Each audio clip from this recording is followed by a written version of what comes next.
नमस्कार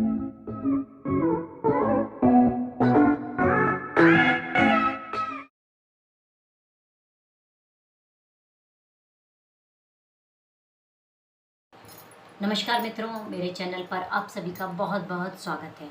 आज मैं आपके लिए फिर से एक नया व्याख्यान लेकर आई हूँ। मेरे व्याख्यान का विषय है मैथिली शरण गुप्त के साकेत के नवम सर्ग में उर्मिला का विरह वर्णन। आइए जुड़ते हैं।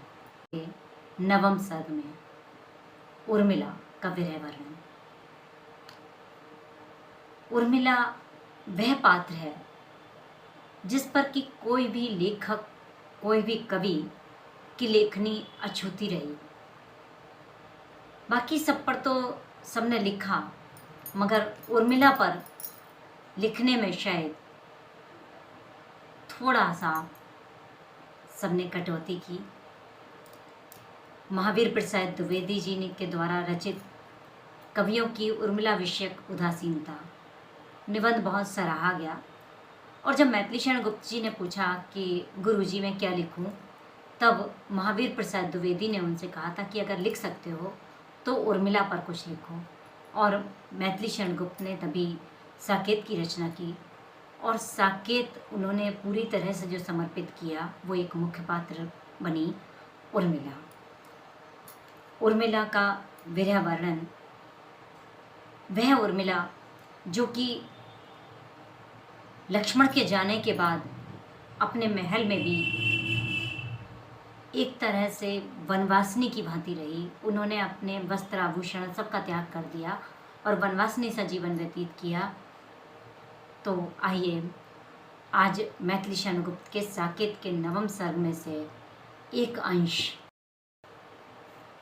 साकेत के नवम सर्ग का अंश शिशिर न फिर गिरबन में, कितना मांगे पतझर दूंगी मैं निज नंदन में, कितना कंपन तुझे चाहिए ले मेरे इस तन में, सखी कह रही पांडुरता का क्या अभाव आनंद में। ये पद मैथिली शरण गुप्त के द्वारा रचित है। प्रस्तुत छंद में विरहिणी उर्मिला जो है वो शिशिर ऋतु को संबोधित करते हुए अपना भाव व्यक्त कर रही है। वो कह रही है कि उसे पतझड़, कंपन, पीलापन, इसकी खोज में भटकने की शिशिर को आवश्यकता नहीं है। ये सारी चीज़ें एक ही जगह, एक ही स्थान पर मेरे द्वारा मिल जाएंगी, यानी मेरे पास मिल जाएंगी, उनकी आपूर्ति मेरे द्वारा हो जाएगी, क्योंकि ये सभी वस्तुएं तो विरह विदग्धा उर्मिला के पास में ही उपलब्ध हैं। शिशिर न फिर गिरबन में, उर्मिला शिशिर ऋतु से आग्रह कर रही है कि तुम्हें पहाड़ों में और जंगलों में भटकने की कोई आवश्यकता नहीं है। जितना मांगे पतझड़ दूंगी मैं इस निस्नंदन में, क्योंकि तुम्हें जो भी वस्तुएं चाहिए, जो तुम लेने के लिए जंगलों में भटकते, वह सारी वस्तुएं तुम्हें मेरे पास मिलेंगी।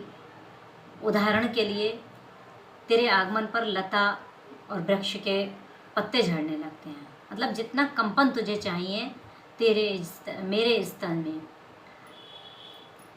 जब पतझड़ आने लगता है तो वृक्षों के पत्ते झड़ने लगते हैं, जिसकी तू कभी भी मेरे बगीचे में से प्राप्त कर सकती है, यानी मेरे पास तुझे मनचाहा पतझड़ मिलेगा।